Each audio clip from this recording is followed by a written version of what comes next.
Shalom Aleichem. We are reviewing Likutei Sichos, volume 25, the Sicha Vayeshev Likutei Sichos, Vayeshev Yutes Kislev, rather. The Rabbi quotes the Holy Shalom, who teaches that the holidays of the year have a correlation in content with the Torah portions with which they align, even though nominally there's no connection. You know, the Torah portions go on a cycle of the year, and the holidays are what they are. Like, what would be the connection? For example, you know, the holiday of Passover is read in the book of Exodus, which is read during the month of Shvat, in the middle of the winter. It's not read in April. And that's because the way the Torah portions are laid out, you know, we read it from Simchas Torah to Simchas Torah. It just goes in order. And it so happens that Exodus falls out in the middle of the winter, in Shvat, in February, not in April, which is fine. Ditto that with a lot of other stories in the Torah. However, the Shalom innovates this concept and says, being that everything in Torah is perfect, there's going to be a real connection, if you look for it, between the Torah portion and the holiday that happens to come out at that time. Says the Rabbi, let's try to do that with Yutes Kislev, which almost always falls out in the portion of Vayeshev. And the Rabbi says, on the face of it, they're total opposites. Because Vayeshev is about exile. Yutes Kislev is about redemption of exile. Vayeshev is when Joseph goes down to Egypt, which is the beginning of the Jewish exile, the beginning of his own imprisonment. Yutes Kislev is a day when the exile and the imprisonment ended. So there's no alignment here at all. They're opposites. So that's the Rebbe's question. Let's try to understand that. So the Rebbe says that actually, when we understand that the imprisonment of Joseph was really for the sake of the redemption, that's the whole purpose of it. It's not like the imprisonment happened and then later came on the redemption, but really the imprisonment to begin with, of Joseph being sold into slavery, etc., and going down to Egypt, the whole thing was really for the sake of the blessings and the benefit that will come from it. This is true on a personal level with Joseph, and on a cosmic level with all the Jewish people that followed him then into the exile. Joseph himself became a slave, but the whole idea, as Joseph himself said later to his brothers, Hashem sent me here to provide sustenance to the family and to the Jewish people and to the world. So the enslavement is really right away intended for the liberation that it gave the people of Israel, and it gave the world, really, that Joseph fed them. And the same thing is the fact that the Jewish people now descended into Egyptian exile, because that's how we came down, because Yaakov followed Joseph into Egypt, and the rest is, as they say, history. The whole purpose of the Egyptian exile is not for the sake of exile. It doesn't have its own purpose. Its purpose is the redemption that will follow, because now the Jewish people were refined and prepared to receive the Torah at Sinai, etc. And therefore, the enslavement is really part of the liberation. That's its purpose. And the Rebbe further points to the Medrash, which says as much, that on the verse that is in today's portion, Vayosef Hurad Mitzrayim, Yosef descended to Egypt. Descended, Hurad, that's a bad meaning. He went down. Says the Medrash. Hurad has another meaning, Kofshun. He conquered them. He ruled over them. As there's a verse in Psalms which says, V'yered miyam, referring to King David or King Solomon or Mashiach himself, V'yered miyam, that he will rule from sea to shining sea. So Hurad and V'yered is the same root. So Hurad now has a dual meaning, opposite meanings. Hurad means he descended, which is a negative, but Hurad means he conquered. He completely rules Egypt. The Yosef, Hurad Mitzrayim, says the Medrash, Joseph descended to Egypt, a negative. Joseph ruled Egypt. And therefore, the Medrash is concurring, is very much in line with what the Rebbe is teaching us, that the descent to Egypt is really already potentially redemption and elevation and conquest of Egypt and negativity through Joseph and etc. And therefore, it goes along hand in hand with the significance of Yutes Kislev, because its inner theme is redemption. its inner theme is redemption, because the whole exile and the enslavement, etc., of Joseph and the Jewish people is all about the redemption. That's its purpose. It wasn't just a byproduct that came later.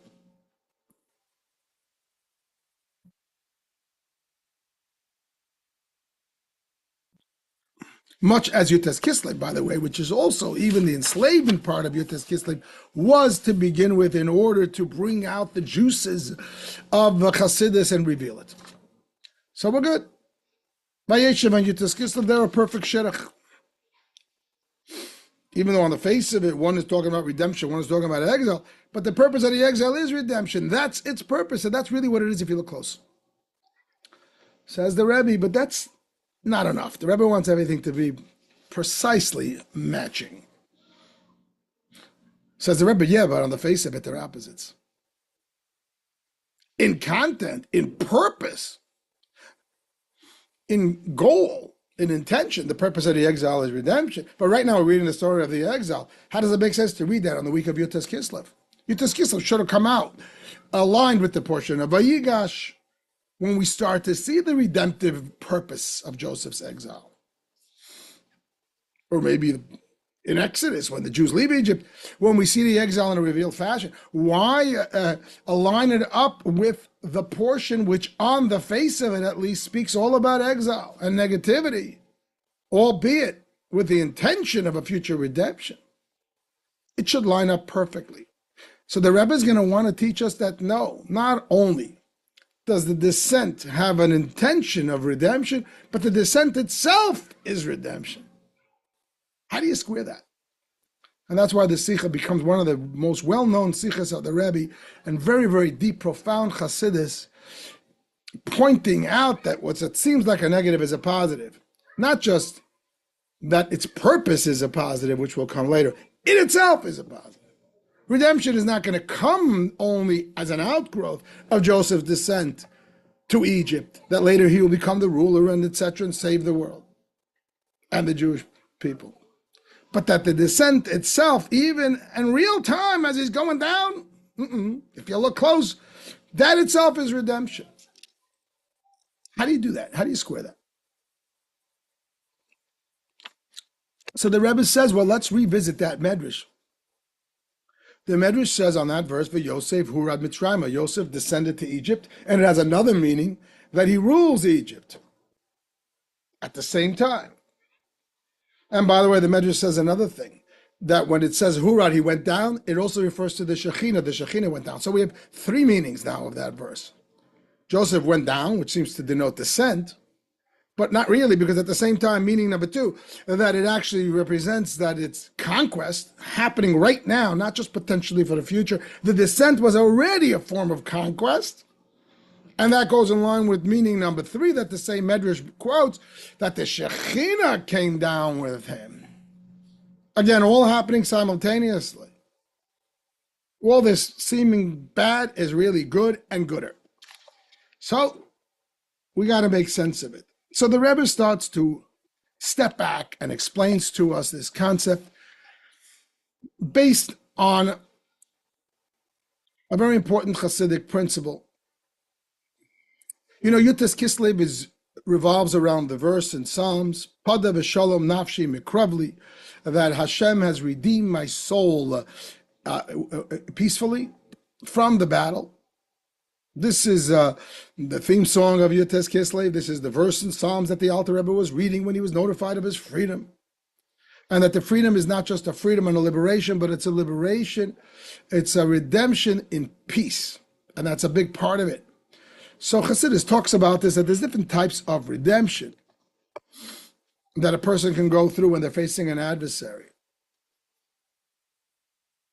And this is pivotal in the development of Chassidus, as Yutes Kislev is, let's call it the birthday of Chassidus in earnest. Because what is Chassidus if not to illustrate and to enact redemption of the physicality of the world, which seems dark and opaque to Hashem, and to redeem us and the whole world from klipa, from negativity, from the concealment of Hashem, and ultimately reveal that the world is all Hashem. That's what Chassidus is all about. The whole purpose of creation really is to find and to disperse and elevate the darkness and bring it to light. So the whole story of creation from the eyes of Torah and the eyes of Chassidus is a redemption of sorts. There is the truth, the light of Hashem, etc., that everything is Hashem, Ein Od Milvado, there's nothing besides Him. And then there is what we see on the surface is maybe everything, but we see exile, we see a physical world that seems to be independent. We have free choice to do all kind of terrible things. There are all kind of enemies and bad people. And this exists on many levels. This exists personally within the person himself. It's a battle with the animal soul. You might say the model of a battle and redemption from that battle can exist on all these levels. There's the animal soul, which every one of us battles. There is the exile that we have to battle, and there's the very descent of the neshama to this world and of the Jewish people until Mashiach comes, battling the darkness and trying to be victorious over it, which obviously will happen and is happening with all our cumulative mitzvahs and with the journey of all the aforementioned. So it's a battle. And it's a redemption, which will take place, finally when Mashiach comes, but exists every time we do a mitzvah, etc. So that redemption, says Chassidus, can exist on two levels. It can be a redemption that happens through a battle, and a redemption that happens through peace. And of course, Yotes Kislev and the Hasidic approach is that we are looking for the latter, the higher level. We want a redemption not just through battle, but a redemption through peace. So the Rebbe explains that, as we're going to see, I'm going to open up a spreadsheet in a moment, we'll be able to explore step by step, that we find these two types of battles. You might say the ordinary Jew and the tzaddik, right? The ordinary Jew, or even not so ordinary, but maybe not the loftiest tzaddik. There's a real battle between us and the Yetzer Hara, or materialism. It threatens us. But we win that battle. We stay away from it, we crush it, we win it. But then there is what's called a redemption through peace, where the very lofty, righteous people, they're unaffected by the world, and they just ride above it. They have total redemption, but in a total peaceful way. They're not affected by the materialism, by the physicality, let's call it by the Yetzer Hara, by the facade of what seems to be so real in terms of the physical world. They ride above it. That would be what we would categorize as redemption in peace. So let's explore this. I think it'll be easier if we're able to look at a spreadsheet so we have clarity. And the Rebbe is now going to introduce a third column, which is really greater than both, as we will see. So let's jump in. So we have three types of redemption. As we mentioned, redemption through battle, redemption through peace, and then as we're going to see later, peaceful battle. But let's hold that third column for the meantime. Nominally, let's speak about a physical battle. You're fighting an enemy. The enemy's a bad guy. You're the good guy, let's assume. So one way is you battle him. The other way is that you're so powerful that the enemy doesn't want to mess, and they just go home. Peace. And obviously, we prefer that second way. And why? Because if you battle the enemy, you're going to get bloodied. If you battle the enemy, your soldiers are on the battlefield fighting the enemy, you're probably going to have some casualties. Whereas if you are so overwhelming, let's assume the enemy is so overwhelmed with your prowess that the enemy just says, okay, I'm going home. There's no casualties. However, there's also an edge in the redemption or the victory through battle over the victory through peace, in the fact that now the enemy has been defeated. If the enemy just goes home because they're overwhelmed with the prowess of your army and they don't want to mess, you won now that you don't have to battle them and you don't get bloodied and you don't have any casualties. But there's another side to this. The enemy is still intact. You haven't defeated them. You didn't even engage them. You just overwhelmed them. They went home. So yeah, you are safe. You're not affected, but the enemy still exists. So you don't know when they will rearm and when they will attack again or attack somebody else. So you haven't really won. So that is an edge in column B versus column C and vice versa. If the victory is peaceful, obviously that's an edge because you're not engaged, you're not getting bloodied. But if the victory is through battle, you are making a thorough victory. The Rebbe talks about this. By the way, you might say this is David HaMelech and Shlomo HaMelech, King David and King Solomon. King David won a lot of battles, but the language is he had to spill a lot of blood, and for that reason, he didn't get to build a temple, even though it was his idea and it was his temple. King Solomon, as his name denotes, Shalom, Shlomo, peace, everybody paid him taxes. It was a glimpse almost of Mashiach times because he was so grand that nobody started up. It was a total peace without any battle. He didn't have to wage battles. Just his presence kept everybody at bay. So clearly that's better because King David had to spill blood, and that's why he lost the right to build the temple. Shlomo HaMelech is a man of peace. He got to build the temple. And there's no casualties. You're not coming down to the low level of the enemy and battling, etc. Tremendous edges with doing it through peace. But on the other hand, though, King David, if he defeats the enemy, they're defeated. Whereas if the enemy is just not messing around with you because they're in awe of you, like in the case of Solomon, they still exist. Only they're not in your face. They're in their own space, but they still exist. We don't know when they're going to wake up again. On a spiritual level, this might represent, in terms of our inner battle with our Yetzer Hara, with our animal soul, prayer versus Torah study. Prayer is the time when we engage the animal soul. One of the purposes of prayer is to emotionally evoke the love of Hashem, not just in the neshama and the godly soul, but also the animal soul. As we say in Shema, love Hashem with b'chol levavcha, with both your hearts, etc. And that's what prayer is. We're engaging ourselves emotionally. We're dealing with the battle. There's a language, shas tzelosa, shas karaba, in Aramaic. The time of prayer is a time of war because we have warring factions. Prayer is when we talk to the animal soul. We try to win him over to the right way of living.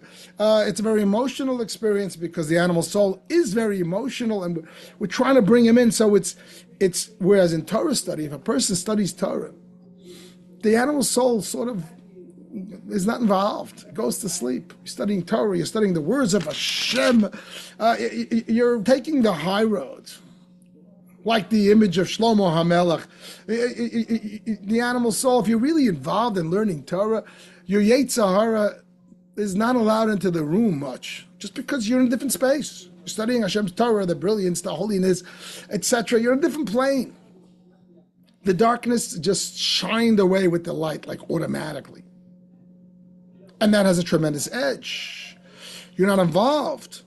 Whereas if you engage the animal soul, you might have spiritual casualties. The animal soul has its own wants and needs. On the other hand, the edge of prayer is that you are engaging the animal soul and you're working it through. You're working it through. It's like therapy. Therapy can be, very taxing because you're opening up all the pores. But on the other hand, in some sense, that's the only way to really get to the bottom of it and really transform it. So we have the edge in both. Let's talk about this in our mission of serving Hashem. Let's talk about this, more in a general sense of the example could be two types of Jews. We have Yisachar and Zevulun. We have people whose main job is to study Torah, and people who are business people. And it is said that the business person, they're involved in the physical world, and in a lot of ways, they get to see divine providence. They get to see Hashem's hand even more so because they're engaged in the physical. On the other hand, though, because they're involved in business, they're involved in the rat race of making a living. They deal with all kind of, dishonesty with people happening around them. It can be bloody. It can be bloody. They're wheeling and dealing. They're part of, let's call it olam hazeh, the real physicality. So therefore, however, somebody who's a Torah scholar is sitting a whole day and studying Torah, they're not affected with the physical of the world. They're like living in a different place. So, yeah, they have a tremendous edge. On the other hand, though, they're not engaging the physicality. They're just aloof. They're riding above it, whereas the businessman is involved. And if they are successful at doing their business in a Torah way, in an honest way, by giving 10 or 20% to tzedakah or more, etc., they are really defeating the enemy, the physical. They're really fixing the world because they're involved in the world. Whereas a Torah scholar is neutralizing the world because he's just so in a different space that the Yetzer Hara and the physicality around him doesn't affect it. The other example I'm choosing is you might have two types of shluchim. And I happen to know in a few locations that the Rebbe sent to that space two different types of shluchim, and I've seen this. One example that comes to mind is Melbourne, Australia. Another example is Los Angeles, California. Two places where I went to yeshiva as a bacher, and in each place there were two chief shluchim. One who was very engaged, involved with the environment, involved with the society, involved with business leaders, etc., and building buildings and buying properties and doing stuff, showing up on television, putting menorahs all over town, and etc., very, very engaged. The other, in each case, was a Hasidic Yid who spent half the day in prayer and much time in Torah study, sometime running around putting on tefillin with people. And yet, in this aloof way, this latter shaliach had a tremendous impact. The whole town knows about that shliach. They have an impact just by their presence because they're so aloof. They're so in a different level that people are like in awe. Like this shaliach, this chassid represents a different world, a different life that just by their presence, they make an impact. See, here you have the two sides. On the one hand, clearly the aloof shaliach has a huge edge. They don't engage, they don't reckon with the physicality and with the darkness of the gullus. It's almost like they're living like Mashiach came. They're living in a world of Torah study and prayer. And these are real people who embody that. You might have such high level, to be this aloof shliach, you need to really be like a high level chassid. That you're just stooped in Torah study. I would like to think that every shliach in some sense has this aspect too, where people are just impressed that this is a person living in a different space. They're not bothered by the same garbage that everybody else. They're not living in that same nonsense with popular culture and everything. And just by their aloofness itself, just by their being, as they say in Yiddish, a step above, people are in awe and they want to emulate it and they're attracted to it. And in some fashion, it already impacts the community. People become a little more refined. It's a winning of the battle of the shliach through peace. They don't have to engage.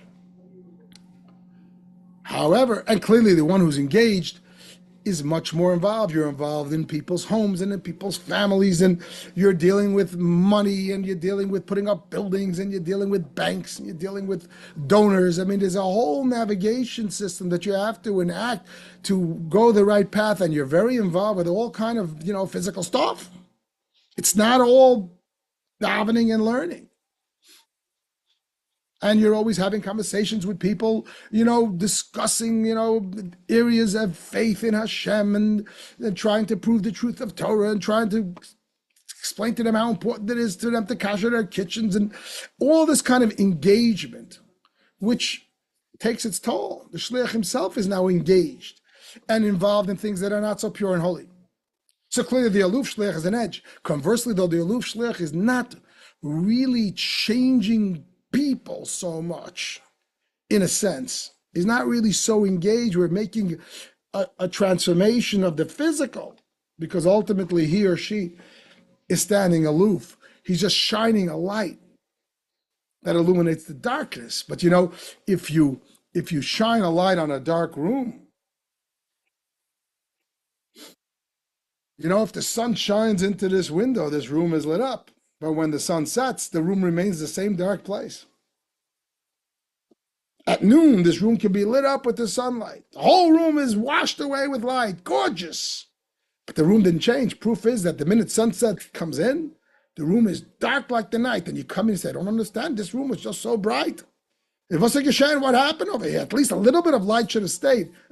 No light stayed because the sunlight is not engaging the room. The sunlight is not engaging the space. It's overwhelming it. And that's a lot of perhaps an example of how that shliach operates, or how the Torah scholar deals with his animal soul. He's just shining the light. Whereas the engaged shliach, he's not the sunlight shining into the room. He's going into the room and he's lighting candles. I don't know. He's working with the space. And therefore, whatever light he manages to bring to that space will stay. So we have these two sides. This is a very common thing in Chassidus. And again, this benefit is what we already discussed in all of these examples, whether it's complete enemy surrender, which is through battle, whereas the benefit of doing it through peace, that you're unaffected by the enemy. Let's leave again column D, the third way, is really what this Sicha is presenting. Let's hold that till after. So I guess the after is now. Says the Rabbi, there's a third way. There's a third way, which is greater than both. And that is that a person can be so lofty and so holy that they have the benefit of both. They have the edge of both. On the one hand, they are unaffected by the darkness because they're just way above it. On the other hand, they're so unaffected that they don't notice darkness. To them, darkness is really light. They're so unaffected and at such a lofty level where everything is light. Darkness is light. And therefore, they're able to totally engage, even as they are totally aloof. And they have obviously the edge of both. This sounds like a square circle, but that's what this Sicha is trying to do. That's what this Sicha is trying to accomplish. You might say in the situation of the battle, this third person, this higher level victor, he doesn't just have the enemy surrender, which again has its vice, because you got to get bloody if you're going to have the enemy surrender. You have to get bloody down on his battle to deal with it. But he doesn't just become aloof and unaffected. He actually transforms the enemy to good. His impact is so great that he brings both together. He's not threatened by any enemy. He sees the enemy to begin with as a friend. He's so the essence of goodness, the essence of righteousness, that he sees the enemy as a friend, if you will, and therefore he's able to engage the enemy, but that engagement will actually transform the enemy to good. And the Rebbe says that's really ultimately what Yutas Kislev is about, and we'll revisit it at the end of the Sicha. But as the verse says, Pada v'shalom nafshi, you redeem my soul with peace. But what's the next word? Mikravli, through battle. Which one is it? So far, column B and C were contradictory. It's either a peace through battle, or it's either a redemption through battle or redemption through peace. We explained that these are opposites. These are two types of Jews, two types of services, two types of shluchim, two types of battles. We even said King David and King Shlomo, opposites. But really, the verse is alluding to another type of redemption, which is through peaceful battle. Pada v'shalom nafshi mikravli, you redeem my soul with peace through battle. And the Rebbe says in a particular battle with King David, with Avshalom, his son, who tried to overthrow him, in that case, Avshalom's people were praying for David's victory. Somehow they saw the righteousness in King David's cause. They were praying for King David's victory. The enemy itself is transformed, and therefore it's called a peaceful battle, because it represents the best of both worlds. And you don't have to pick one or the other. Either you're aloof or you're engaged. But no, even as you're engaged, you're aloof. You engage, but you engage from a perspective of such aloofness where you don't even see the darkness. You know, sometimes you can kill somebody with kindness, You see the good in that person.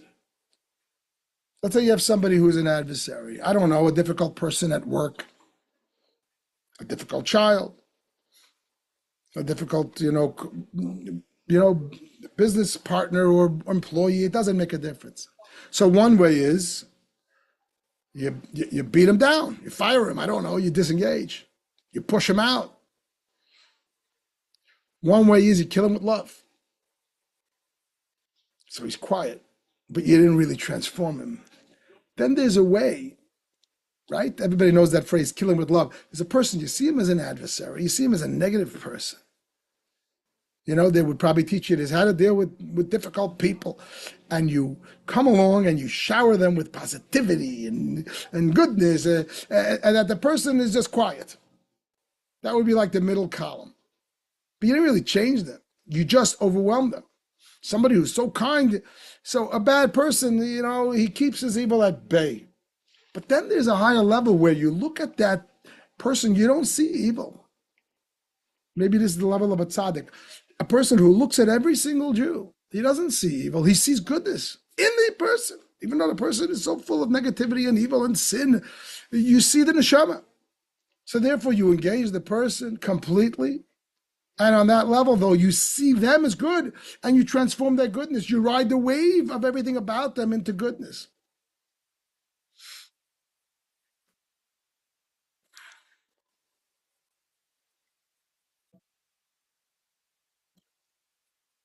You might say you're trying to make a baltshuva.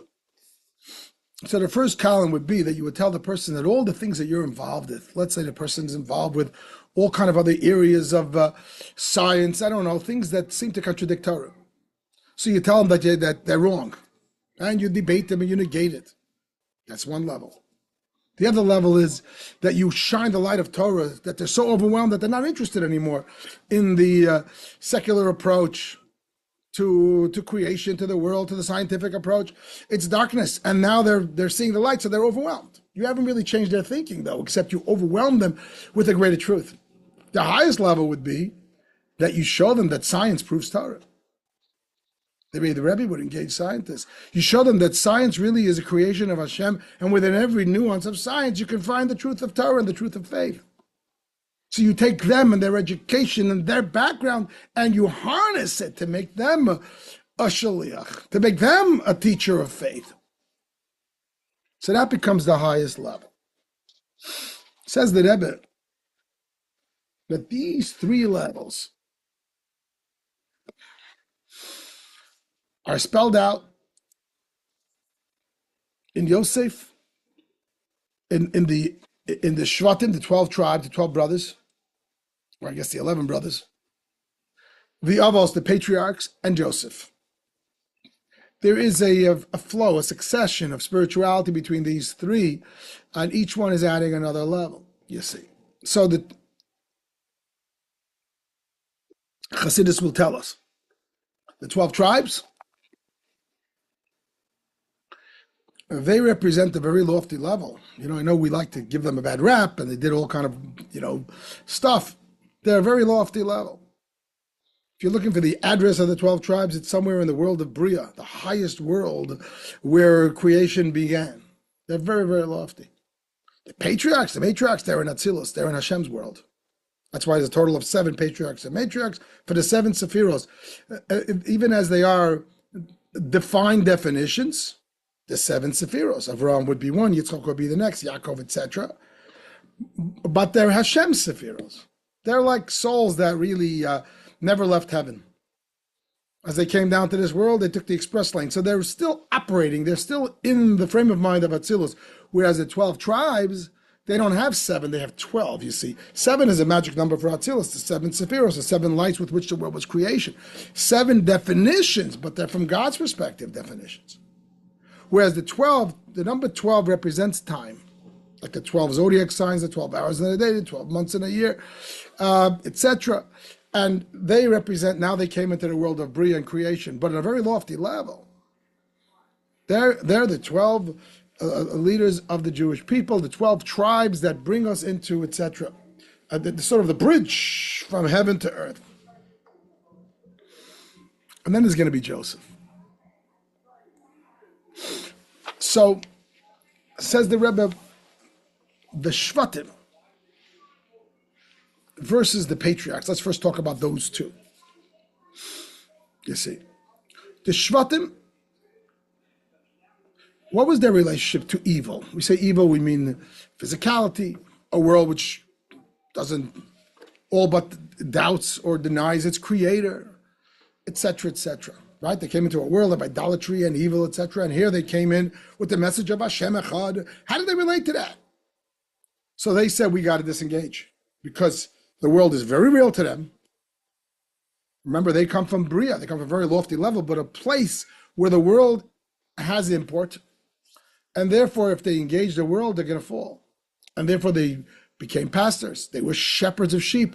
They isolated from the world. This is why they were very angry at Joseph, who was a linguist and who was doing business and was engaged. They saw him as the black sheep of the family. Because their approach was, you can't engage this world because the world was very real. The evil is very real. They're impacted by the evil. And therefore, they have to watch out for it. Because if they engage, it's going to pull them down. That's how they dealt with Gashmias. On the other hand, the patriarchs are on a much loftier level, being that they're souls that really reside in Atzilus. They see the world from the perspective really of godliness. They're unaffected. Even when they did business, they didn't have to be engaged. You know, Torah says that Isaac and Abraham, they were extraordinarily successful, but everything came easy. They weren't engaged. They weren't engaged. They were doing business because they had to give tithing. Everything to them was just a mitzvah. There was no real reality to the physical world. They were unaffected by it, a little bit like, you know, when the respective kings took away the matriarchs, they couldn't touch them.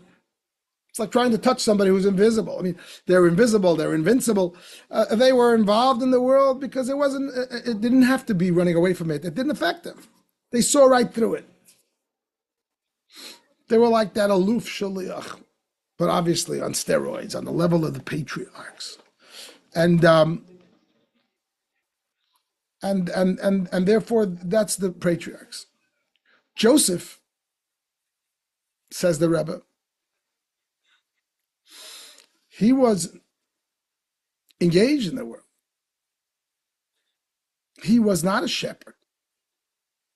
You see, he's one of the 12 tribes, which by definition means that he's not aloof.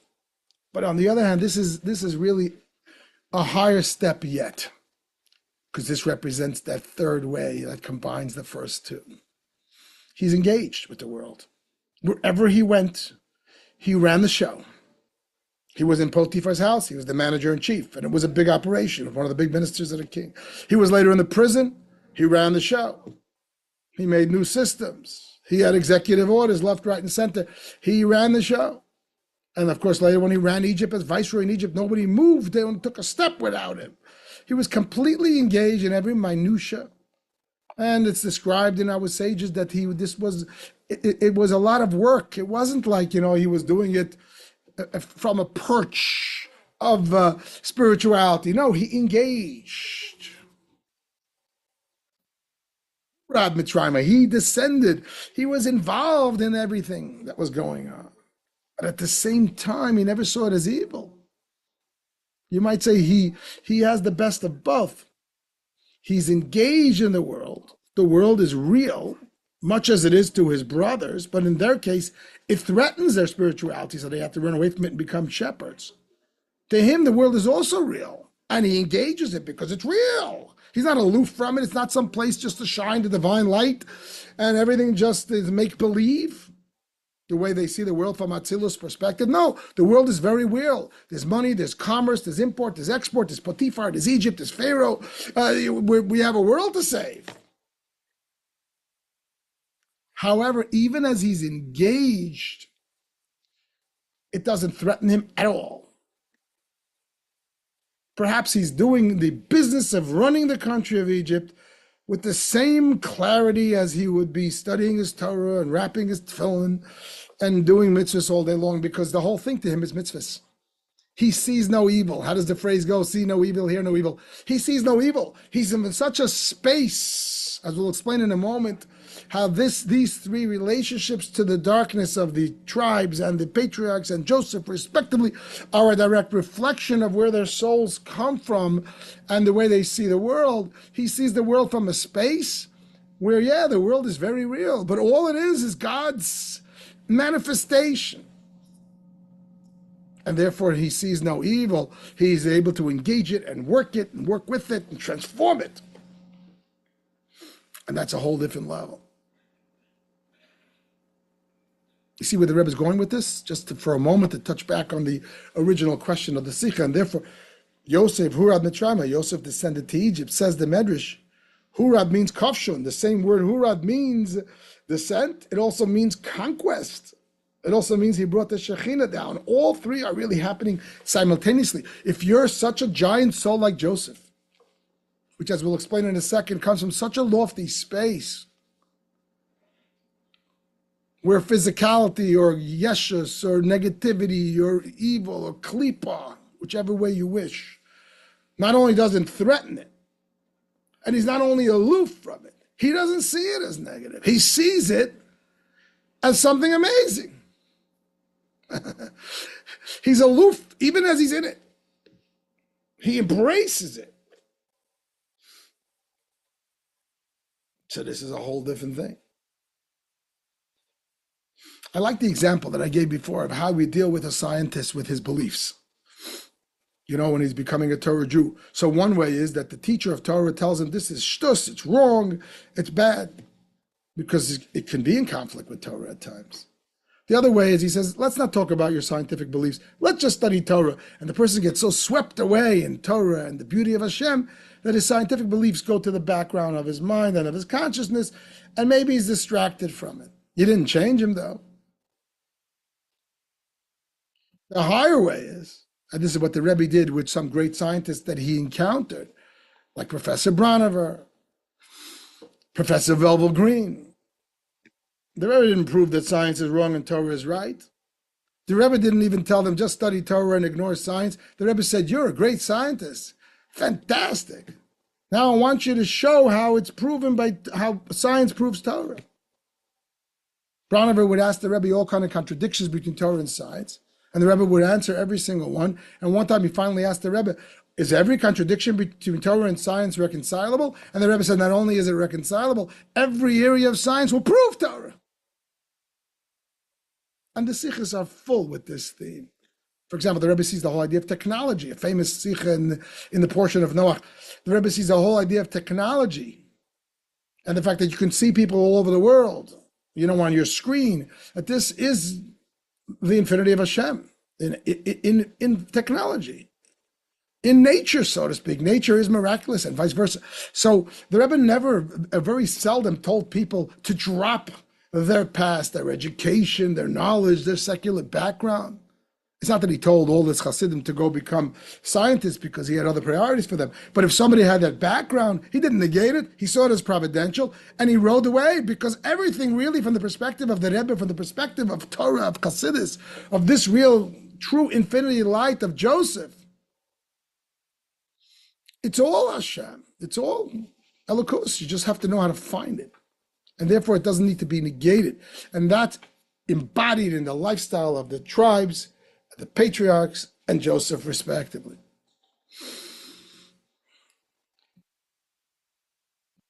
Says the Rebbe. And this is another example that's often given in the Rebbe's teachings, which might bring it home.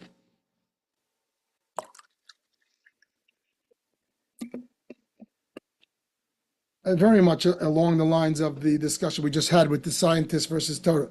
If I'm dealing with an opponent in a debate,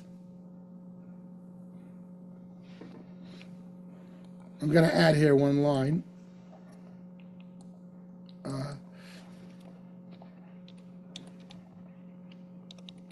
Science versus Torah. Okay, that could be the debate. So one way is you defeat the opponent. They're coming from science. They believe that the world was an accident, etc., etc. We come from monkeys. Utter stupidity. They have opinions and they have information and they have, so to speak, proofs. So you have this debate, Envision, you have two scholars or many scholars on each side, and you come and you show the truth of Torah, and they have no answers. So you defeat them. But you bloodied yourself. You had to deal with all the darkness and all these arguments. The Rebbe in Hayom Yom discourages us from debating people when we're trying to be mekarev them to Yiddishkeit, because you're going to the space of the darkness. And plus you're giving a platform for negativity, for, in the example I'm giving of arguments of science versus Torah, that suddenly they're hearing all kind of ideas that are contrary to emunah, chas v'shalom. It's a terrible thing. You don't want to go there. You don't want to hear that stuff. You don't want to give it a platform. But sometimes you have to, right? I think of Emmanuel Shachat. He would debate, the Jews for Jesus, etc., etc. You're dealing with real darkness. There is a space for that sometimes. And you might defeat the opponent, but you're going to get bloodied.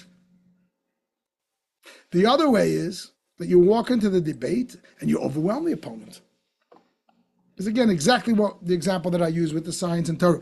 You teach them so much Torah, and they learn Tanya, Lahavdil, and Sichas, and Chasidis, and they see the wisdom. I mean, as somebody who has opportunity to learn Torah and to learn even many areas of Torah with people who have extensive secular knowledge, they're overwhelmed just with the brilliance of any Torah concept. Any shakla b'Torah, any back and forth in a Gemara it overwhelms and elevates and enlightens a person who might have, extensive secular education, because the thought process is so brilliant. So the person says, yeah, science is nice, but that's my old life. This is so beautiful. But you didn't really change them. You didn't deal with that. You just overwhelmed it. Like the example I gave earlier, you didn't go through the therapy dealing with, past traumas. You just chose a better life, which is sometimes the right way to go. But then there's another way. This is the Branover way that we're talking about, where the Rebbe dealt with all these great scientists. The opponent agrees. You show them how Torah it manifests through all these scientific ideas, or what have you. And what does this come from? It comes from the type of light that you're shining forth.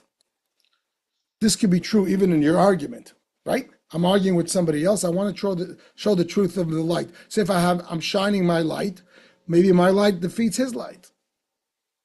His light is at 10, mine is at 20. It doesn't mean that my light is infinite, but it's more than his, so I win the argument.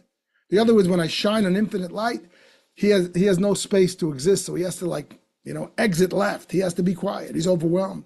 But true infinity, again, in this example of a debate, if I am giving a true concept, ultimately I need to know every person will agree with it. If I'm giving only a brilliant concept, I might convince some people. I might even overwhelm some people because it's so brilliant. But if I'm giving not a brilliant concept, I'm giving a true concept, that would be in the column of true infinity. I'm giving an absolutely true concept. Truth is universal. Everybody knows truth because it's true.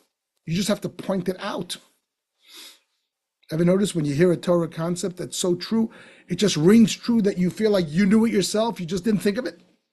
And that would create a situation where the debate is dissipated, not because you won, not because you were overwhelmed, but because the person says, oh yeah, that's what I meant to say. I just said it in other words. I spoke scientific terms, but I meant exactly what you said is true. And this is the greater way. This is the Joseph way. I have to believe that this is the Rebbe's way. The Rebbe would often say the previous Rebbe, who's, the leader of our generation, his name was Yosef. It wasn't afraid of the physicality of the world. He wasn't like the Shvatim, wasn't even like the Avos of being aloof. Totally engaged. Because you see the world as the playground of the Rabbeim, as the playground of Hashem, as the best place for Elokus to be revealed. And this is a very important philosophical part of the Sicha. It can't be skipped, especially to understand the second half of the Sicha, or the last part of the Sicha. And that is this. Okay, so what did we say so far? We said that we have the Shvatim, we have Yaakov, and the Avos, rather, and Yosef. And they represent these three columns. Why so? Because it represents where their souls come from, you see. The Shvatim come from the finite light of Hashem. As I said earlier, the address of where their souls originate, if you will, or the level that their souls operate, is the world of Beria, which is a world of finite light, which sometimes is called Memale Kalaman, the light that fills the worlds, although it's divine light. But it fills the world, which means it integrates within the world. In every physical object, this glass, this mouse, I don't know, this piece of paper. There is a divine light which is contracted down to size. So it's divine light, but it's finite light. And it comes into each creation to fit its size and to be available. And therefore, that's where the Shvatim come from. They see the world as God's light, but finite light. And therefore, because they come from the world of Memale Kol Almin, right? That's the Hasidic Kabbalistic term, the light of Hashem that fills the world, which what it really means is it engages the world, it integrates, it comes down to size in every part of creation. And therefore, by definition, it's a finite light of Hashem. Sounds like a contradiction in terms, but that's what Memale Kol Almin is, a light of Hashem that's been brought down to the finitude form. Whereas the Avos, the patriarchs, being that their souls operate on the level of Atzilus, it's infinite light. And that mirrors the concept of Soviv Kol Almin, the light of Hashem that's greater than the creations. It encompasses everything. Much in line with all the examples that we gave. Before we go to the third column, though, much of this explanation is in one little footnote, which is going to be footnote 55. This corresponds to what's called in Chassidus and Kabbalah, Yichud Tata, Yichud Ilah, the lower unity, higher unity. Let me explain very briefly. That is said that, we have two lines of the Shema. Shema Yisrael, Hashem Elokeinu, Hashem Echad, and then Baruch Shem Kibol Malchus Olam Vad. These two lines mirror each other, and if you think about the meanings of them, they're very similar. Both mean everything is God.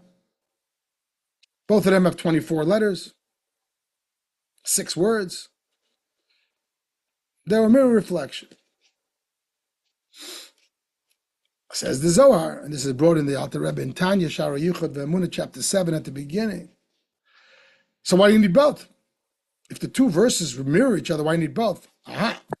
Says the Zohar, Shema Yisrael is Yichud Ilah, the higher unity. Baruch Shem is the Yichud Tata, the lower unity. There's two forms of unity. You see, the goal is to create the unity of Hashem. The goal is to find that in this world of diversity, e pluribus unum, in a place where there's so many trillions and trillions of particles moving, to recognize and to reveal ultimately in the time of Mashiach, but through every one of our mitzvahs, to reveal that it's all Hashem. That's the goal. We do it through prayer, we do it through meditation, we do it through learning Chassidus, and understanding that truism, we do it through mitzvahs. Ultimately, when Mashiach comes, it's all revealed that it's just Hashem, Eino Milvadei. But we really are doing that every single minute when we do our service of Hashem. The goal is to enact the unity, the unification. And it starts within ourselves and within our mind, and that's what davening is for a year. That's what Shema is, the most important part of davening, if you will. But in that, there's two unities, you see. The unity that we could see in our world based on the lower light is called the lower unity, and that's Baruch Shem. But rather, based on the infinite light, it's going to be the higher unity of the Shema. What's the difference? So let's start with the Shema. What does the Shema say? You close your eyes, and you say, it's just Hashem, there's nothing else. Why do you close your eyes?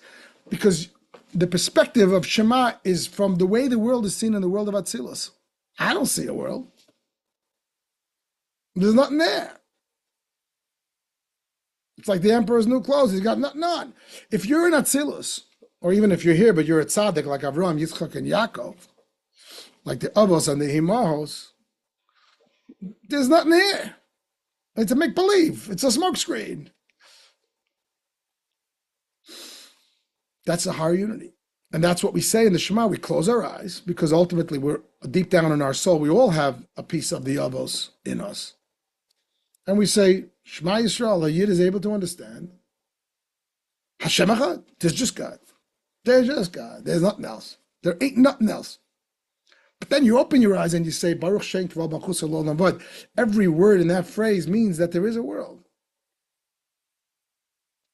Blessed is the name of the glory of Hashem's kingdom. Kingdom means that there's a nation. Glory means that there's somebody appreciating that glory. A name means there's somebody to call that name.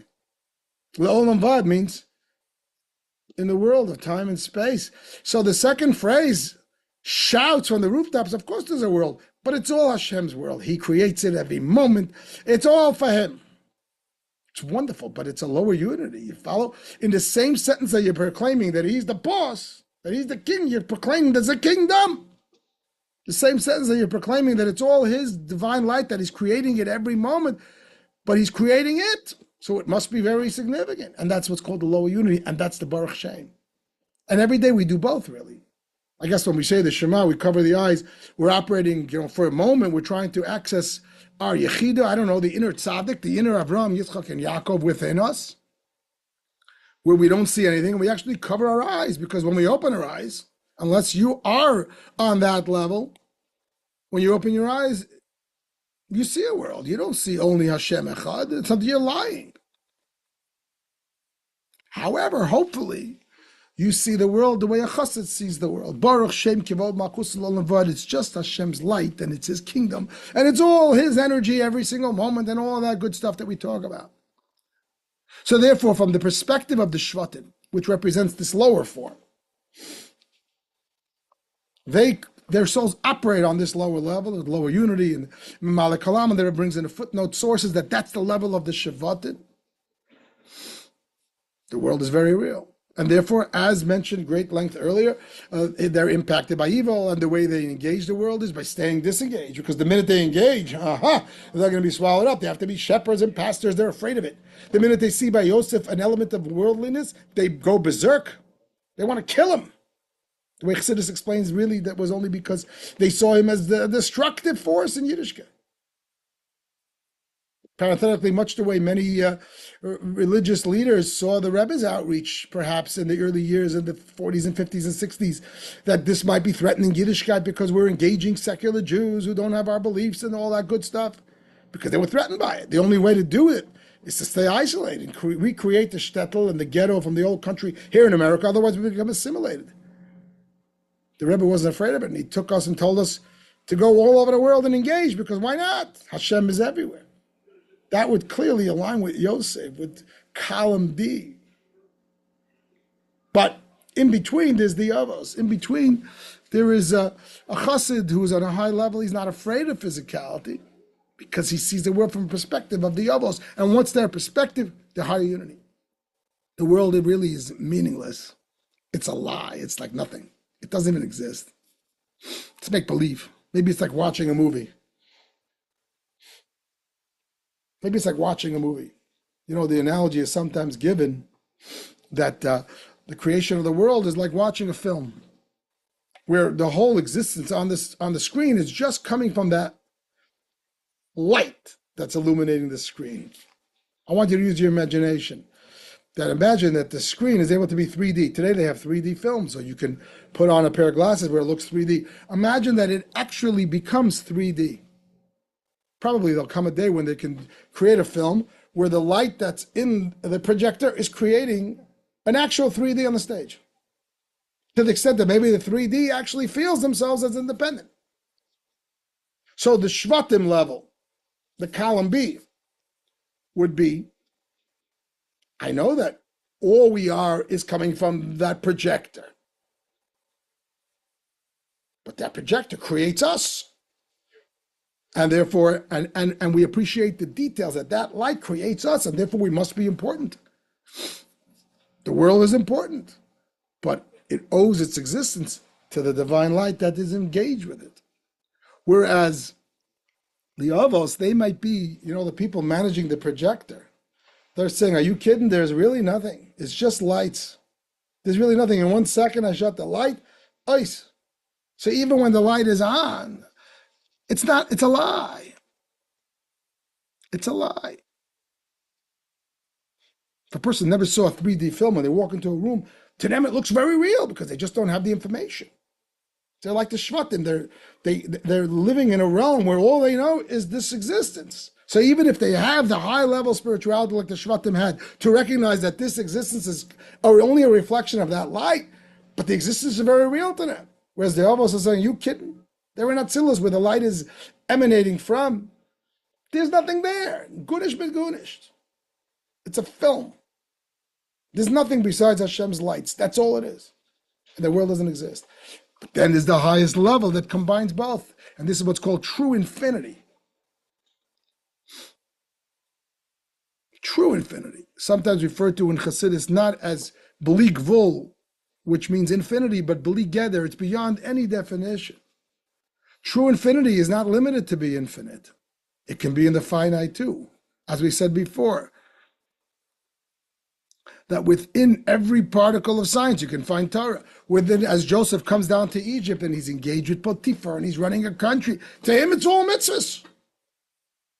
And his master sees it. The Torah doesn't just say that his master sees that he's a successful businessman. The Torah doesn't just say that his master sees that he's a man of faith. The Torah says that his master, Potiphar, and then Pharaoh, the lowest of the low, see and testify that whatever Joseph is engaged with is blessed by God. You see that in the verse. The Sicha makes a point of this at length. The guy sees that Joseph is living in a divine world, and therefore everything is going to be successful because it's touched by God. It's a perfect combo. And in the language of the Sichas, and this is also footnote 55, that Yosef comes from such a realm which combines these spiritual levels of the infinite light and the finite light, Sovev and Memale. It combines both levels of Yichudei Eloah, Yichudei Tata, lower unity, higher unity. There's just Hashem. There's just Hashem's essence and true infinity. And therefore, you can take the divine light which is in this cup, and in truth, it's the infinity of Hashem's light without any concealment. Why should it be concealed? How can anything be a concealment to Hashem? Hashem is everything. He's in everything. It's not even a concealment to begin with. And therefore, this explains how Yutes Kislev lines up with Parshas Vayeshev so well.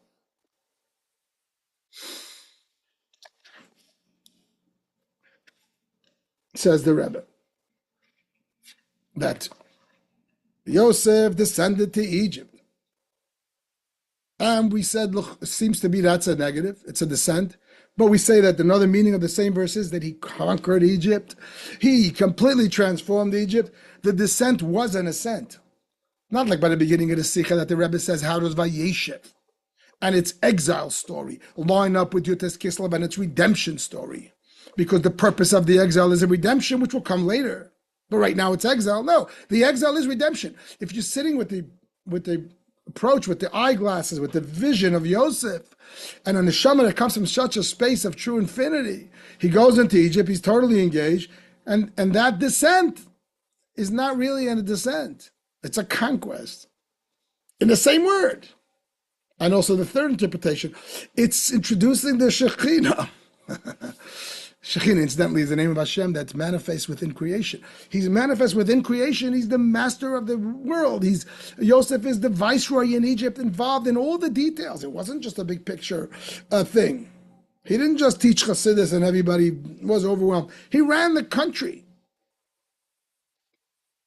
Because from where he sits, every part of the country is another expression of Hashem, because infinity, true infinity is manifest in everything. Like the example of the debate. If you're sharing truth, everybody knows it. And therefore Joseph sees everything from that perspective. And therefore, says the Rebbe, this is what Yutes Kislev is about as well. And that's how this aligns very well with Yutes Kislev. That the Alter Rebbe engaged, he was taken down into prison. There's a story that when the Alter Rebbe was sent to prison, so his Chassidim went to do different missions, and one of them went to Baditchev Rebbe to get a bracha. To get a bracha for the Alter Rebbe's release. The Baditchev Rebbe said that he doesn't understand why the Alter Rebbe is in prison, in Peter's fortress. With one swish of his hand over his forehead, the whole fortress can be burnt up. But Baditchev Rebbe said, if you want, I'll do it. I'll volunteer. I mean, talking about such level tzaddikim. We can burn up the whole thing.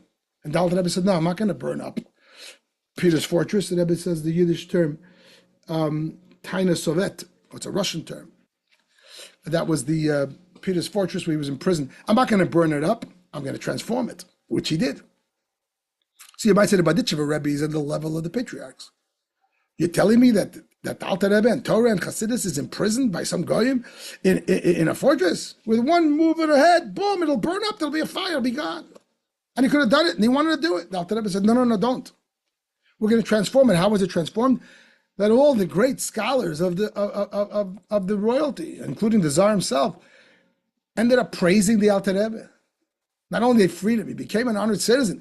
And they praised him. They saw that Hashem's hand was involved. Very much the language that we see by Paro and by Potiphar about Yosef. What a great person. Literally, a lot of the verses in the Torah of Yosef's greatness as praised by Paro and by Potiphar is reflected in the language that's used for the redemption of the Alter Rebbe, that they all saw that this is from the Hashem and how great he is. And they all said, this is extraordinary, this is fantastic. And the name of Hashem for all the nations and all the countries, I'm reading here, this is from the Alter Rebbe's own letter of his own redemption. They all saw this Hashem's hand. He didn't want to destroy. Baditchev Rebbe, you might say, goes into that middle column. He's a neshama of Atzilus. Burn it up. The Alter Rebbe is coming to reveal Chabad, which is a reflection of Hashem's essence. It's not Atzilus, infinite light. It's true infinity. It's not B'li Gvul infinity, it's B'li Ged, it's without any definition. Or in the language of the Sicha, it's the essence of Hashem itself being manifest. And therefore, he says, no, don't burn it up. That's not going to help. We want to show that everything is Hashem. The leaders of that movement are going to free me. And the Rebbe goes through pains to explain that really the whole imprisonment was by his choice. As the previous Rebbe writes, nobody could have imprisoned Alter Rebbe against his wishes. He agreed to it. The proof is that when they tried to take him, the horses wouldn't move.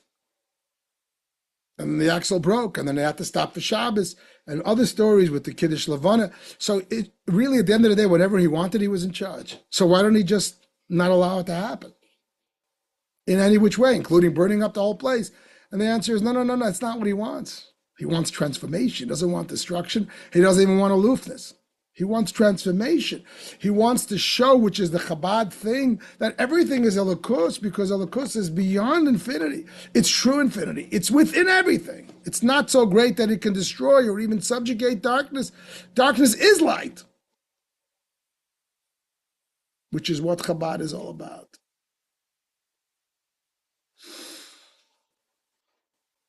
So therefore, the Alter Rebbe's Yutes Kislev is the perfect day to read the portion of Vayeshev, not the portion of Vayigash or the portion of Bishalach.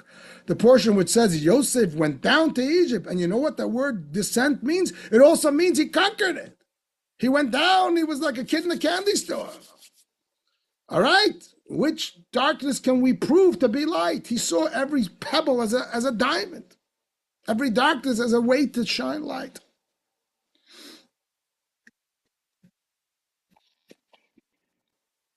The Rebbe says, at the end of the Sicha,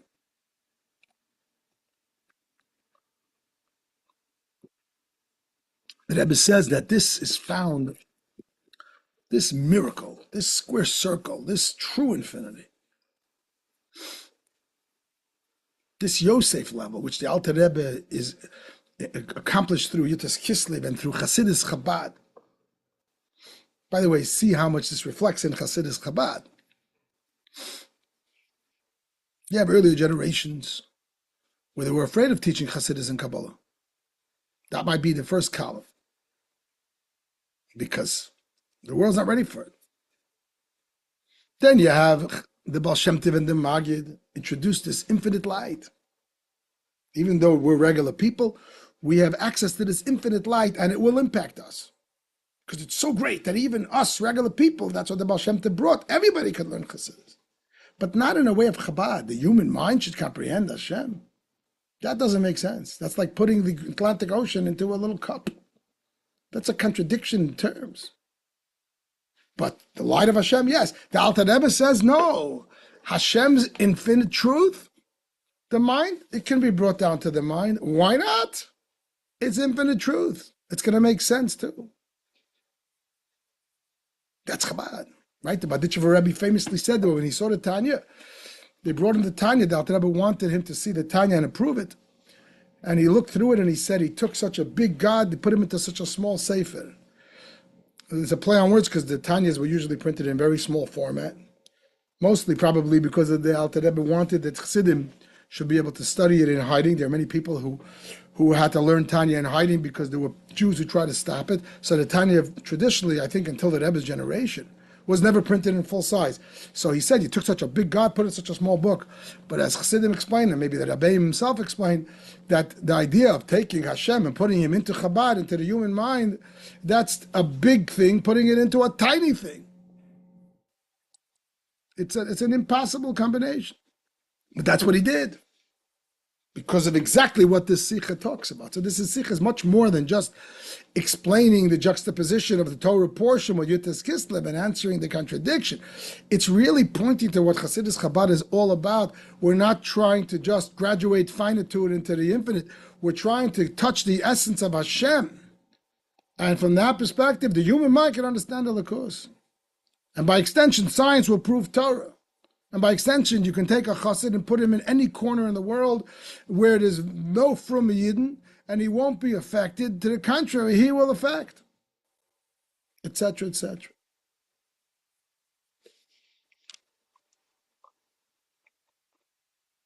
Says the Rebbe, this is reflected in the Alter Rebbe's Torah.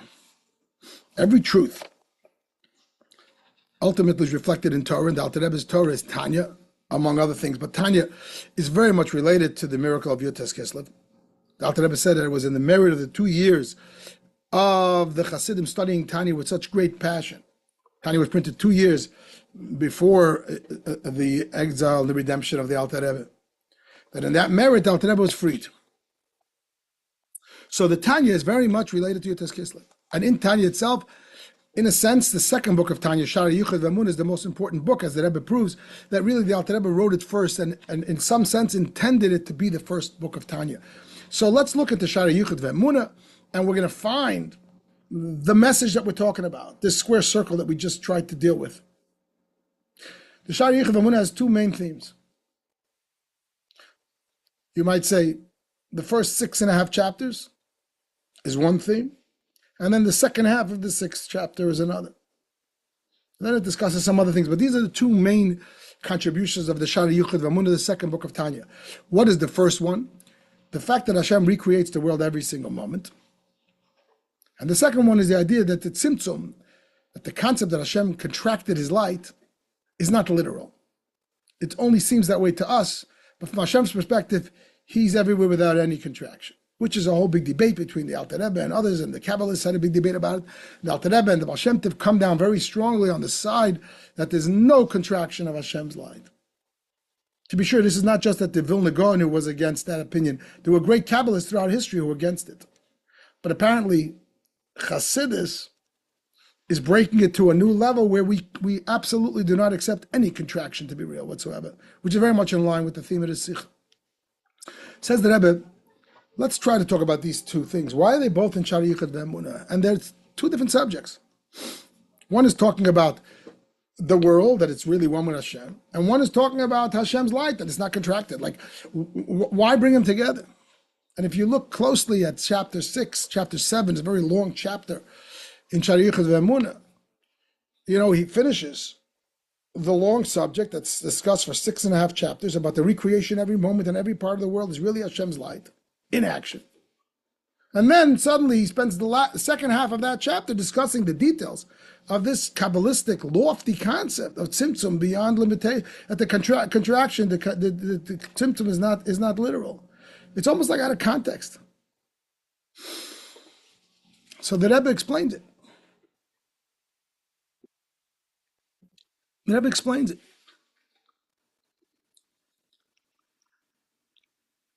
First, let's understand the first subject, the recreation every moment.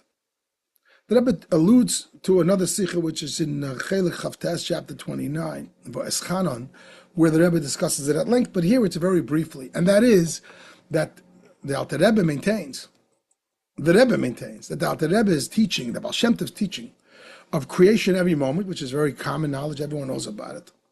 I'm going to shut the screen for this and we'll come back to this. That the idea of recreation every second. So there's a question. It says in chapter 1 that this is a teaching of the Baal Shem Tov.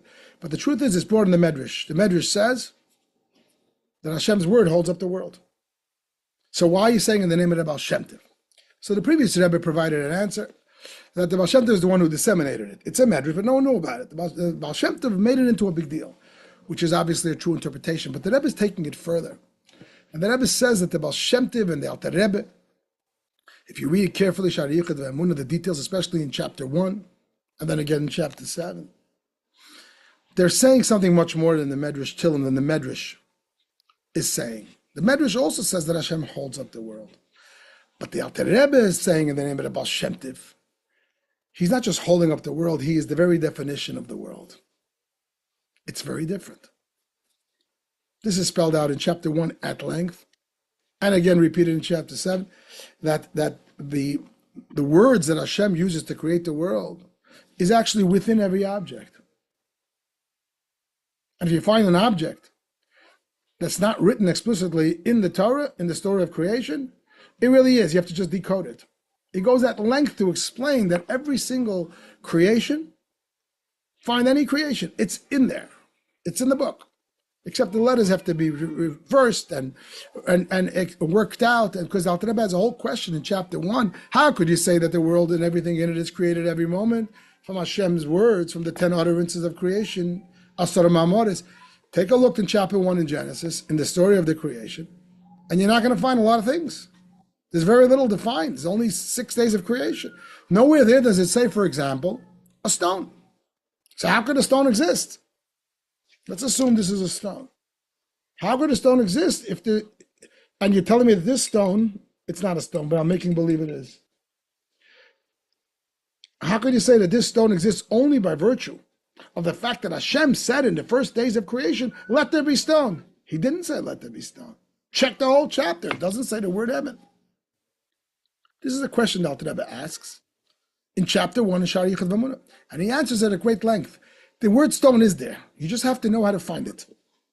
Within the 10 utterances of creation, if you decode them and you switch the numbers, you switch the letters and use all kind of gematrias and all kind of this, there's a whole Kabbalistic formula, you will find stone, and in fact, you'll find every single thing. You'll find AI, you'll find the, Apple computers. Every single thing that ever will exist is in there.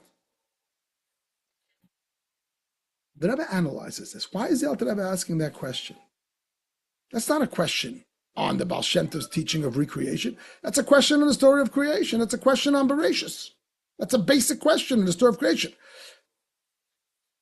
Genesis tells us how Hashem made the world. He missed out a lot of details. Where are those details coming from?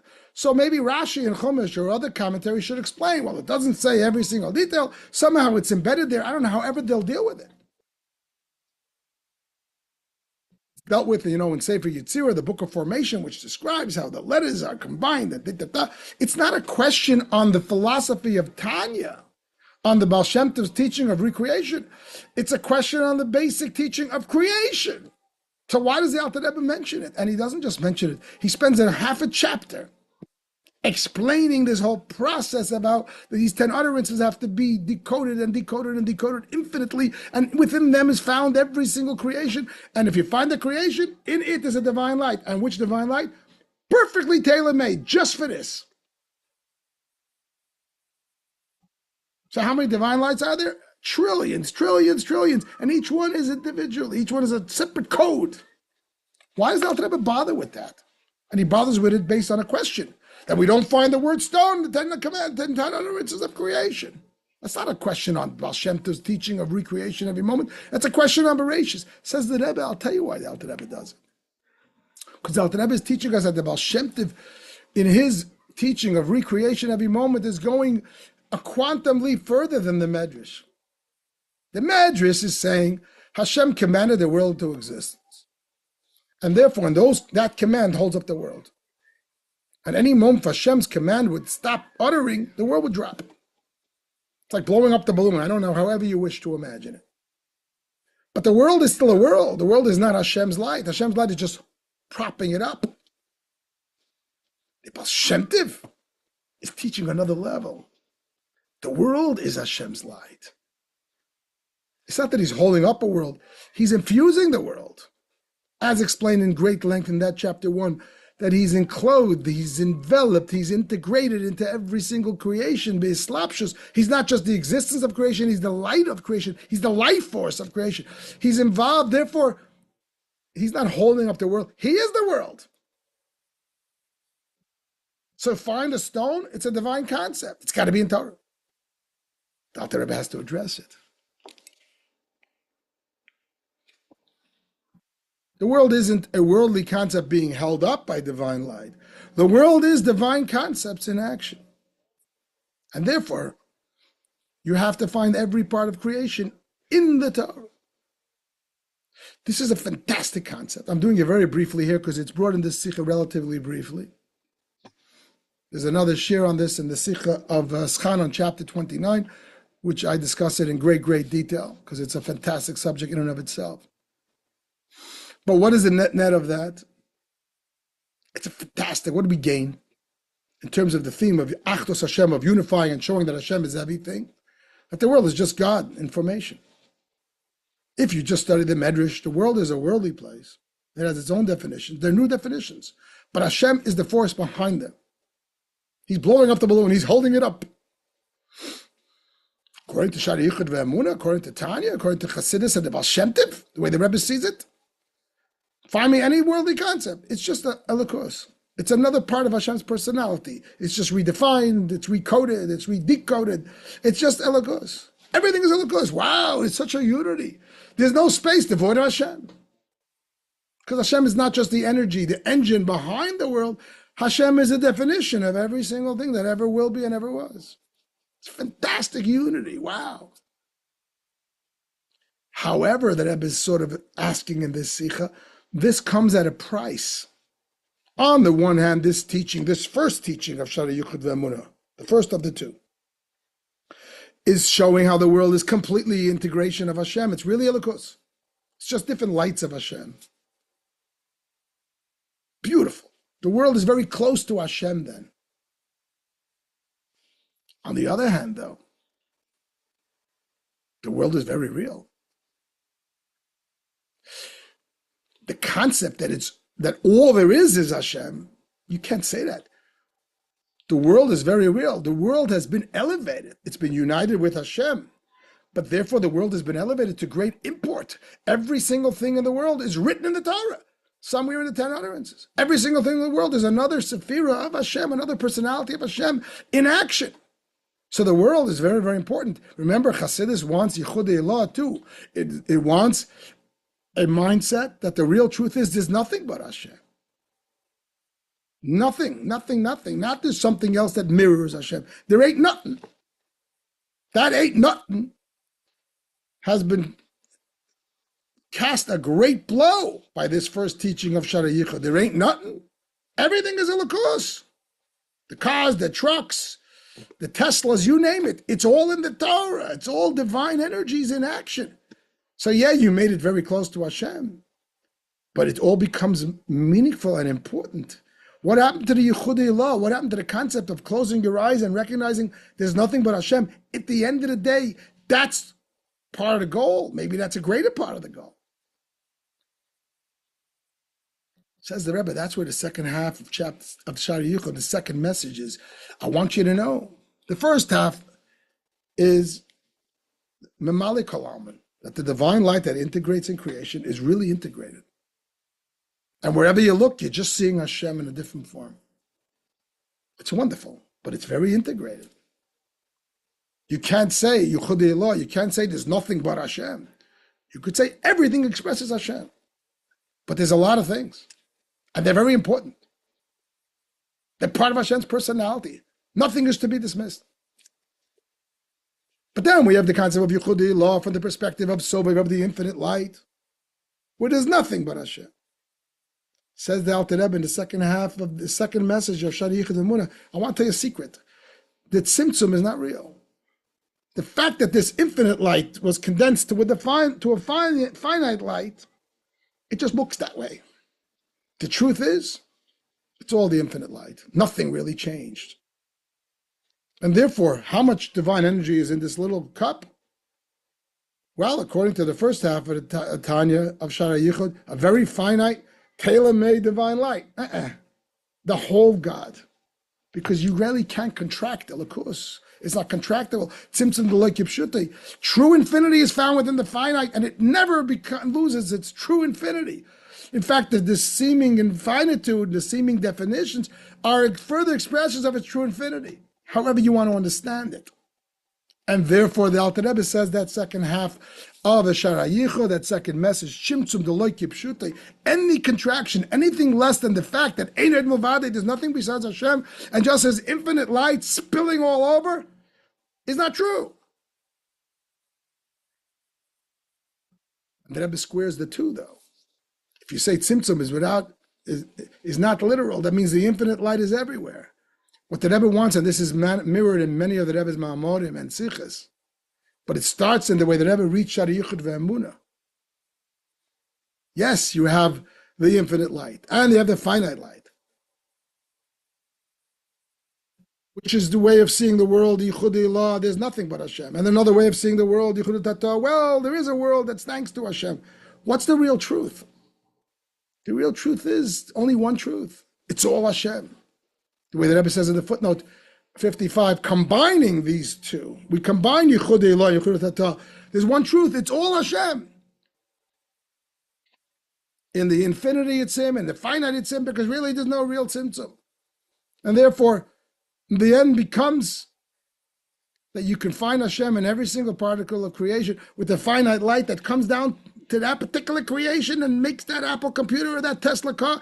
It's a form of divine light that seems to be right tailor-made, but that tailor-made light includes the whole infinity, unchanged.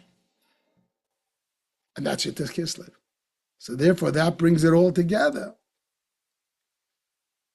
That the Tanya, right at the bottom. Tanya has two themes. One is the individual creation, continuous individual creation via contraction of his light. Then you have the infinite light of Hashem. Comes along Tanya and says that Tzimtzum, the contraction, isn't literal, and the infinite light is in everything. The infinite light and the finite light are really one, which again is a very difficult and lofty concept. If you're interested in the subject, I encourage you to listen to my class on that Sicha in Vayeshev-19 chapter 29, which we learned a few months back, where the Rabbi explains this concept at length. But net, it lines up exactly and expresses what we learned throughout the Sicha, that Yosef and the Alter Rebbe, it represents such a manifestation of divine true infinity that it goes right into the finite, as expressing Yosef engaging the world and seeing it just as Hashem's playground, not seeing it as a threat and not disengaging, engaging it and seeing it as divine, as his master Potiphar and Paro saw that he was a man of God, and that's why he was successful in the world. He didn't burn up Peter's fortress. He didn't make it impossible to take him and interrogate him and ask him all kinds of difficult questions by secular minds. He almost welcomed it. And he won them all over. The Rebbe says in the end of the Sicha something extraordinary. The Rebbe is giving us a lesson. The last page of the Sicha is like a real Fabrengen, where the Rebbe is saying, it's clear from the Sicha that this is what the Alter Rebbe did and what the Rabbeim did and what the Rebbe is doing. As explained in detail, that's the concept of Chabad. You bring the infinite to the mind, and the concept of Shlichus and the concept of Mashiach. But then, in Sif Yud Aleph, in the 11th chapter, the last chapter of the Sicha, the Rebbe gives this to all of us. Because the Rebbe says the Alter Rebbe went in self-sacrifice to save Chassidus and to bring Chassidus to the world. How does that help me and you? How can we learn Chassidus? The answer is because our Rebbe is a central neshama. We're all connected. So really, he did it for all of us. We're all connected. And therefore, says the Rebbe. Rebbe adds, this is the Hey Tevis aspect, that 30 years after Gibel Talis, we're Chassidim. Because the infinity is true infinity. It's beyond time, beyond space. And every simple Joe like us really is capable of, so to speak, embodying this concept of Yosef HaTzadik and the Alter Rebbe and the Rabbeim, because the Rebbe says, I'm looking at Golus. and the tests and the service I'm trying to accomplish through elevating the world, Mikad of Yidden, whatever, and I'm afraid. The Gullus is scary. The darkness is scary. It's real. So I'm not getting involved. Says the Rebbe, the world's created every single moment by Hashem. And every single thing that you see, including the darkness and everything that seems to get in the way, they're all different, they're all formulations of Hashem's light. And that light is not finite, because the Tzimtzum is not really real. Within that finite light is infinity. Just like Yosef saw within the business workings of Egypt, Hashem's infinite plan. Infinite within the finite. And therefore, somehow you see a darkness, you see Egypt, you feel like you're being descended down in Golos and the challenges of the world and everything that we all face as individuals, etc. This is conquest. It's not dissension, it's conquest. It's ways to bring the Shekhinah down, relating it right back to the beginning of the Sicha. It's ways of conquering the world. The Rebbe quotes the Tehillim, V'yed miyom ad yom, Hurad, V'yed, and Shlomo HaMelech and Mashiach, which is the famous song that Hasidim sang on the Rebbe's 71st birthday. That he will reign, he will conquer from sea to sea, which is what the Rebbe is doing with the Shluchim and with Chassidus.